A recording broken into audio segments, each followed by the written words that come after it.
ఆఫ్ఘనిస్తాన్పై పాకిస్తాన్ మళ్ళీ యుద్ధం మొదలుపెట్టింది. వాస్తవానికి పాకిస్తాన్ గురించి మాట్లాడుకున్నప్పుడు నాకు మాట చెప్పాలనిపిస్తుంది. తలపై రూపాయి పెడితే పైసాకి పనికిరాని వదవ పాకిస్తాన్ లాంటి వాడు మళ్ళీ వాడే ఇతర దేశాలపై దాడులు చేస్తూ మేము ఉగ్రవాదుల చేత బాధించబడుతున్నాము, మేము ఉగ్రవాద భారతదేశం అని చెప్పి పైకి ప్రేలాపాలు పలుకుతూ ఉన్నారు. సో మళ్ళీ ఆఫ్ఘనిస్తాన్పై దాడి మొదలు పెట్టేసింది పాకిస్తాన్. అర్ధరాత్రి తాలిబాన్లపై బిగ్ అటాక్కి దిగింది. కునార్ ప్రావిన్స్లో అర్ధరాత్రి బాంబుల వర్షం కురిపించింది పాకిస్తాన్. ఎయిర్ స్ట్రైక్స్తో 10 మంది మరణానికి కారణమైంది. నిన్న పెషవార్ అనేటువంటి ప్రాంతంలో పేలుళ్లకి ప్రతీకారంగా ఈ దాడి చేస్తున్నామని పాకిస్తాన్ అంటోంది. ప్రతి దాడులకి తాలిబాన్లు ఇప్పటికే ఎప్పుడో స్కెచ్ రెడీ చేసి పెట్టుకున్నారు. మీరు ఒక్కసారి మాపై దాడి చేస్తే మేము 10 సార్లు దాడి చేస్తామని చెప్పి అటు తాలిబాన్లు కూడా సిద్ధంగా ఉన్నారు. ఏ క్షణమైనా పాకిస్తాన్ పైన తాలిబాన్లు చాలా భయంకరమైనటువంటి దాడికి దిగే అవకాశం కనబడుతోంది. మనం విజువల్లో చూస్తున్నాం. కునార్ ఈ ప్రాంతంలోనే ఇప్పుడు ఈ దాడులు జరిగాయి. కునార్ ప్రావిన్స్లోనే ఇప్పుడు ఆఫ్ఘనిస్తాన్ ప్రాంతం పైన పాకిస్తాన్ ఎయిర్ స్ట్రైక్స్తో రెచ్చిపోయింది. ఇప్పటికే ఈ సంఘటనలో 10 మంది మరణించారట. కానీ తీవ్రమైనటువంటి ఆస్తి నష్టం వాటిల్లింది. అయితే మొన్న పెషావర్ అనేటువంటి ప్రాంతంలో మానవ బాంబులుగా మారిపోయి కొంతమంది పాకిస్తాన్లోని పెషావర్ ప్రాంతంలో దాడులకు యత్నించారు. అయితే దీని వెనుక ఉంది ఆఫ్ఘనిస్తాన్ తాలిబాన్లే దీని వెనుక ఉన్నారు. ఇక్కడ ఇంతటి స్థాయిలో ఒక దాడికి పాల్పడడానికి మానవ బాంబుగా మారింది తాలిబాన్లే అని చెప్పి పాకిస్తాన్ భావిస్తోందట. అందుకే దీనికి ప్రతీకార దాడిలో భాగంగా కునార్ ప్రాంతంలో ఈ దాడికి చేపట్టినట్టుగా, కునార్ ప్రావిన్స్లోని ఈ దాడికి చేపట్టినట్టుగా పాకిస్తాన్ చెప్తోంది. సో ఈ దాడిలో 10 మంది మరణించారు. సో మనం డీటెయిల్డ్గా చూస్తే 9 మంది చిన్నపిల్లలే ఉన్నారు, ఒక మహిళ. సో మొత్తంగా 10 మంది ఈ ఘటనలో మరణించారు. సో కునార్ ప్రావిన్స్లోని కోస్ట్ దగ్గర ఈ ఘటన చోటు చేసుకుంది. So Zabiullah Mujahid, the official spokesperson of Talibans administration government. So ఆ జబీయుల్లా ముజాహిద్ చెప్తున్న ప్రకారంగా నిన్న సాయంత్రం సమయంలో సుమారుగా 9-10 గంటల సమయంలో ఈ దాడులు జరిగాయి. గుర్బూజ్ డిస్టిక్ ఆఫ్ కోస్ట్ ప్రావిన్స్ దగ్గర ఈ దాడులు జరిగాయని వాళ్ళు చెప్తున్నారు. The latest attack risk triggering renewed hostilities and comes as a fragile ceasefire between the two nations hangs by a thread, with each side blaming the others for the impasse in the negotiations.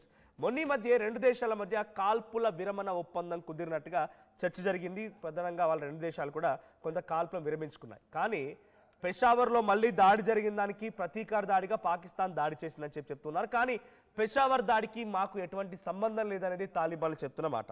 The Pakistan invading forces bombed the houses of local civilian resident Waliyat Khan, son of Kazimir Mujahid. So ఒక ఇంటిపై దాడి చేశారట. ఒక ఇంటిపై air strikes తో దాడి చేయడంతో ఆ ఇల్లు పూర్తిగా ధ్వంసమైపోయింది. ఆ ఇంట్లో ఉన్నటువంటి 9 మంది చిన్నారులు, ఓ మహిళ అంతా కూడా ఈ ఘటనలో మరణించారు. So other air strikes took place in north eastern Kunar, రెండు ప్రాంతాల్లో, అటు కోస్ట్ ప్రావిన్స్లో ఇటు కునార్ ప్రావిన్స్లో. సో కునార్ ప్రావిన్స్ దగ్గర ఈస్టర్న్ పక్టికా ప్రావిన్స్లో, కునార్ ప్రావిన్స్లో, ఆ తర్వాత ఈస్ట్ పక్టికన్ ప్రావిన్స్లో, సో కోస్ట్ ప్రావిన్స్లో, ఈ ప్రాంతాల్లో సుమారుగా 3-4 రాష్ట్రాల్లో, అంటే అక్కడి ప్రావిన్స్లు అంటే రాష్ట్రాలు. సో కునార్, కోస్ట్ అండ్ మరొకటి పక్టికా, ఈ 4 ప్రావిన్స్లో దాడులు జరిగాయి. సో ఈ దాడుల్లో మొత్తంగా 9 మంది చిన్నారులు, ఒక మహిళ మరణించారు. సో ప్రజెంట్ ఈ దాడి వెనుక తాలిబాన్లే హస్తం ఉండగానే మేము ప్రతీకార దాడి చేసి ఈ రకమైన ఒక మారణ హోమానికి సృష్టించామని చెప్పి పాకిస్తాన్ చెప్తోంది. అటు మీరు దాడి చేస్తారంటే మీరు దాడి చేస్తారన్న చందంగా ఒకరిపై ఒకరు నెపం నెట్టుకుంటూ ఇంకా యుద్ధాన్ని కొనసాగిస్తున్నారు. కానీ దీనికి ఎటువంటి ముగింపు అనేది ప్రస్తుతానికైతే లేదు. మా ప్రతినిధి ఢిల్లీ నుంచి నవీన్ సిద్ధంగా ఉన్నారు. నవీన్, సో ప్రెసెంట్ ఈ సంఘటన పైన అప్డేట్స్ ఏంటి? పాకిస్తాన్ కాల్పుల విరమణ ఒప్పందాన్ని ఉల్లంఘించిందని తాలిబాన్లు చెప్తున్నారు. కానీ మేం కాదు, ముందుగా ఉల్లంఘించిందే వాళ్ళు మాపై దాడి చేయడం మూలంగానే ప్రతీకార దాడి చేస్తామని పాకిస్తాన్ అంటోంది. సో ప్రెసెంట్ ఎటువంటి సిచ్యువేషన్ ఉంది? ఇంకా యుద్ధం కొనసాగుతుందా?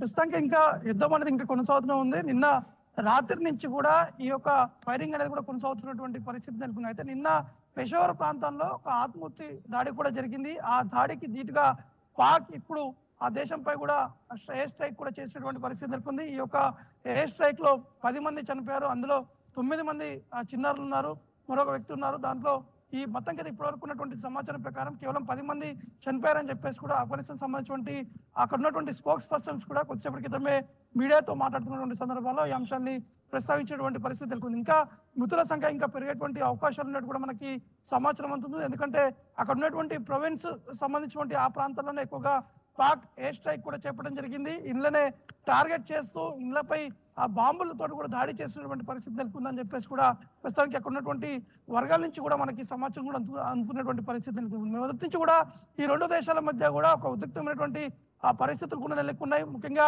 కాల్పుల ఉల్లంఘన ఒప్పందం కూడా ఉన్నప్పటికీ మరోవైపు రాత్రి నుంచి ఈ యొక్క కాల్పులు కూడా జరుపుతున్నటువంటి పరిస్థితి నెలకొంది. ఒకరిపై ఒకరు ఆరోపణలు కూడా చేస్తున్నటువంటి పరిణామాలు చోటు చేస్తున్నాయి. కాబట్టి ఇప్పుడు ప్రస్తుతానికి ఇంకా ఈ యొక్క ఫైరింగ్ అనేది ఇంకా కొనసాగుతున్నట్టు కూడా మనకి సమాచారం అందుతుంది. ఎందుకంటే ఇద్దరి మధ్య గతంలోనే అనేక సందర్భాల్లో చర్చలు కూడా జరిగాయి. ఆ చర్చలు విఫలమయ్యాయి. కొన్ని సందర్భాల్లో ఆ చర్చలు సఫలమైనటువంటి పరిస్థితి నెలకొంది. కానీ నిన్న మొన్న 2 రోజుల పాటు జరిగినటువంటి ఈ ఆత్మాహుతి దాడికి సంబంధించినటువంటి అంశాలపైనే పాక్ మాత్రం ఖచ్చితంగా తాలిబాన్ల పనులు అనే అంశాన్ని కూడా ప్రస్తావించినటువంటి పరిస్థితి నెలకొంది. పాక్ సంబంధించినటువంటి ఆ మీడియాలో కూడా ఈ అంశాలు కూడా బ్రేక్ కూడా చేయడం జరిగింది. కాబట్టి ఇప్పుడు పాక్ మాత్రం ఖచ్చితంగా ఈ తాలిబాన్ చేసినటువంటి పనే కాబట్టి ఖచ్చితంగా వారిని తిప్పికొట్టేటువంటి ప్రయత్నం కూడా చేయాలి, ఖచ్చితంగా వారిపై అటాక్ చేయాలని చెప్పేసి కూడా నిన్న పాక్ ప్రభుత్వం కూడా ఒక నిర్ణయం కూడా తీసుకోవడం జరిగింది. ఈ నేపథ్యంలోనే రాత్రి నుంచి కూడా ఈ యొక్క అటాక్ అనేది కూడా కొనసాగుతున్నటువంటి పరిస్థితి నెలకొంది. రైట్ నవీన్, అసలు కోస్ట్, కునార్ అండ్ పక్టికా ఈ 3 ప్రావిన్సుల్లో దాడి జరిగింది. ఈ 3 ప్రావిన్సుల్లో పాకిస్తాన్ ఎటువంటి మిసైల్స్, ఎటువంటి ఎయిర్ స్ట్రైక్స్తో రెచ్చిపోయింది. ఈ 3 ప్రావిన్సుల్లో మొత్తం కలిపి ఇప్పుడు మనకున్న సమాచారం మేరకు మొత్తంగా 10 మంది మాత్రమే మరణించారు. అది కూడా కోస్ట్ ప్రావిన్స్ సంబంధించిన దాంట్లో, కోస్ట్ ప్రావిన్స్ దాంట్లో 9 మంది చిన్నారులు, 1 మహిళ. సో మిగిలిన ప్రావిన్స్ల పరిస్థితి ఏంటి? తాలిబాన్లు దీనికి ప్రతీకార దాడిగా ఏ రకంగా సిద్ధంగా ఉన్నారు? అంటే ఆల్రెడీ నిన్న రాత్రి జరిగినటువంటి ఎయిర్ స్ట్రైక్ నుంచి ఎప్పటికప్పుడు వారు ఇద్దరు ఒకరిపై ఒకరు కాల్పులు కూడా జరుపుతున్నటువంటి ఆ పరిస్థితి నెలకొన్నాయి. ఎందుకంటే ఈ ఎయిర్ స్ట్రైక్ తో పాటు మొదటిగా పాక్ మాత్రమే ఈ యొక్క ఎయిర్ స్ట్రైక్ కూడా చేపట్టిందని చెప్పేసి కూడా ఒకవైపు తాలిబాన్ కూడా చెప్తున్నారు. కానీ ఆ తాలిబాన్ మాత్రం పాక్ మొదటిగా రెచ్చగొట్టేటువంటి ప్రయత్నం చేశారు. కాబట్టి దానికి ధీటుగా మేము సమాధానం కూడా చెప్పామని చెప్పేసి కూడా ఒకవైపు తాలిబాన్ కూడా వారు కూడా చెప్తున్నటువంటి ఆ సిచ్యువేషన్ నెలకొంది. ఎందుకంటే ఈ పాక్ మాత్రం పాక్ సరిహద్దులో ఉన్నటువంటి 3 ప్రావిన్స్లు ఏవైతే ఉన్నాయో ఆ ప్రావిన్స్ల పైనే వారు టార్గెట్ కూడా చేశారు. వాటిపైనే దాడి చేసేందుకు కూడా పాల్పడినటువంటి పరిస్థితులు నెలకొన్నాయి. ఇప్పటి వరకు ఒక ప్రొవిన్స్ లో మాత్రం 10 మంది వరకు కూడా చనిపోయారు. మిగతా 2 ప్రొవిన్స్ సంబంధించినటువంటి ఆ సమాచారం కూడా రావాల్సి ఉంది. ఎందుకంటే ఎయిర్ స్ట్రైక్ అనేది చాలా తీవ్రంగా చేపట్టారని చెప్పేసి కూడా మనకి సమాచారం ఉంటుంది. కాబట్టి ఎయిర్ స్ట్రైక్ జరిగితే ఖచ్చితంగా అక్కడ ఉన్నటువంటి ఇళ్లపై కావచ్చు, అక్కడ ఉన్నటువంటి ఆ భద్రతా బలగాల వారిపై కూడా ఈ యొక్క ఎయిర్ స్ట్రైక్ కూడా నిర్వహించారు. కాబట్టి పూర్తి స్థాయిలో ఒక సమాచారం అనేది రావాల్సి ఉంది. ఎందుకంటే ఈ ఎయిర్ స్ట్రైక్ జరిగినటువంటి సమయంలో దాని తీవ్రత చాలా ఎక్కువగా ఉంటుంది. ఆ మృతుల సంఖ్య పెరిగేటువంటి అవకాశాలు కూడా ఉంటాయి. కాబట్టి గతంలో అనేక దేశాల కూడా చూసాము.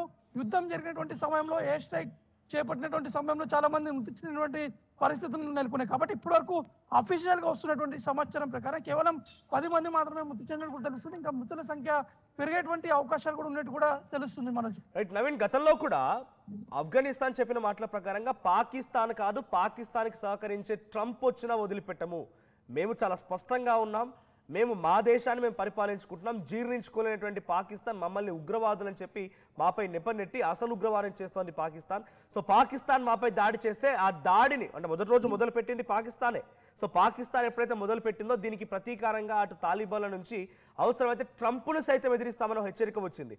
సో ట్రంప్ను సైతం ఎదిరిస్తాము, ఆయనను సైతం హెచ్చరిస్తున్నామని చెప్పే రకంగా మాట్లాడిన ఆఫ్ఘనిస్తాన్ ఇప్పుడు పాకిస్తాన్ని ఏ రకంగా మళ్ళీ స్ట్రైక్స్ తో రెచ్చిపోబోతోంది, ఏ రకంగా ప్రతీకార దాడి చేపట్టబోతోంది? అంటే పాకిస్తాన్ కి అంటే ఒక చెడు బుద్ధి కూడా ఉంది. అంటే ఏ దేశంలో కూడా రెచ్చగొట్టి ఇచ్చి పెడతారు, దాని తర్వాత వాళ్ళే అటాక్ చేసేందుకు కూడా ప్రయత్నం చేసేటువంటి సందర్భాలు కూడా గతంలో మనం చూసాం. అంటే భారత్ కూడా చాలా సీరియస్ గా ఉంది. పాక్ పై ఎప్పుడు దొరికితే అప్పుడు వేసేద్దామనే విధంగా కూడా భారత్ కూడా చాలా కాన్ఫిడెన్స్ తోటి ముందుకు వెళ్ళేటువంటి దిశలో కూడా కనిపిస్తుంది. ఎందుకంటే పాక్ చేస్తున్నటువంటి కుట్రలు కావచ్చు, వారు వ్యవహరిస్తున్నటువంటి తీరు కావచ్చు. మరోవైపు ఆఫ్ఘనిస్తాన్ సంబంధించినటువంటి విషయాలకు వస్తే మాత్రం గతంలోనే ఇద్దరి మధ్య చర్చలు కూడా జరిగాయి. చర్చ జరిగినటువంటి సందర్భాల్లో కూడా అందరం కూడా ఈ కాల్పుల ఉల్లంఘన పాటిద్దామనే విధంగా కూడా వాళ్ళు చర్చలు కూడా చేపట్టారు. అంటే ఇరు దేశాలకు సంబంధించినటువంటి ముఖ్య నేతలు. దాని తర్వాత పాకిస్తాన్ వివరించినటువంటి తీరును కూడా తాలిబాన్లు కూడా చాలా సీరియస్ గా తీసుకోవడం జరిగింది. ఎందుకంటే ట్రంప్ గతంలో మద్దతు తెలపడము, ఒకవేళ ఎవరు వచ్చినా సరే ఈ పాకిస్తాన్ కి ఎవరు మద్దతు తెలిపినా కూడా వారి అంత కూడా చూస్తామని చెప్పేసి గతంలో తాలిబాన్లు కూడా హెచ్చరించినటువంటి పరిస్థితి నెలకొన్నాయి. కానీ నిన్న ఇవాళ జరుగుతున్నటువంటి ఈ కాల్పులకు మాత్రం ఇప్పటివరకు ఎవరు కూడా స్పందించలేదు. పాక్ కి మద్దతు ఇస్తున్నట్టు కూడా ఎవరు కూడా నేరుగా చెప్పలేదు. ఎక్కడ కూడా మీడియాలో ప్రకటన కూడా రాలేదు. ఎటువంటి ట్వీట్స్ కూడా రాలేదు. కానీ చూడాల్సి ఉంటుంది. పాక్కి మద్దతు ఇస్తే ఖచ్చితంగా ఆ దేశాలకు కూడా ఈ ఉన్నటువంటి ఆ పరిణామాలు కూడా దేశాలపై కూడా ప్రభావం పడేటువంటి అవకాశం ఉన్నట్టు కూడా స్పష్టంగా కనిపిస్తుంది Manoj. Right, thank you Naveen. So మొత్తంగా మళ్ళీ నిన్న సాయంత్రం సమయంలో సుమారుగా 10 గంటల సమయానికి పాకిస్తాన్ ఎయిర్ స్ట్రైక్స్తో ఆఫ్ఘనిస్తాన్లోని 3 ప్రావిన్స్ల పైన కునార్, కోస్ట్ అండ్ పట్టిక ఈ 3 ప్రావిన్స్ల పైన భయంకరమైనటువంటి ఎయిర్ స్ట్రైక్స్తో రెచ్చిపోయింది. అయితే 2 రోజుల క్రితం పెషావర్ అనేటువంటి ప్రాంతంలో 2 మానవ బాంబులుగా మారిపోయి అక్కడ భారీ ఎత్తున ఒక దాడికి పాల్పడ్డారు. అయితే దీని వెనుక ఉంది తాలిబాన్లే.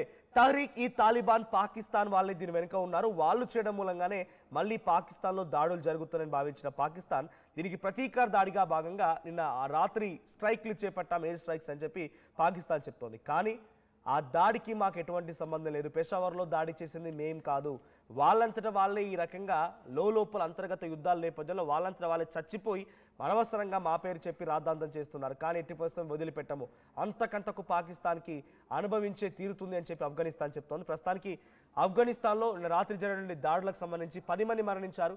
దాంట్లో 9 మంది చిన్నారులు ఉన్నారు, ఒక మహిళ కూడా ఉంది. సో కునార్, పట్టిక అండ్ కోస్ట్ ప్రావిన్స్లో ఇంకా దాడులు కొనసాగుతున్నాయి. దీనికి ప్రతీకార దాడిలో భాగంగా ఈరోజు ఏ క్షణమైనా మళ్ళీ ఆఫ్ఘనిస్తాన్ పాకిస్తాన్పై దాడి చేసే అవకాశం ఉంది. అసలైన తొలి వెలుగు.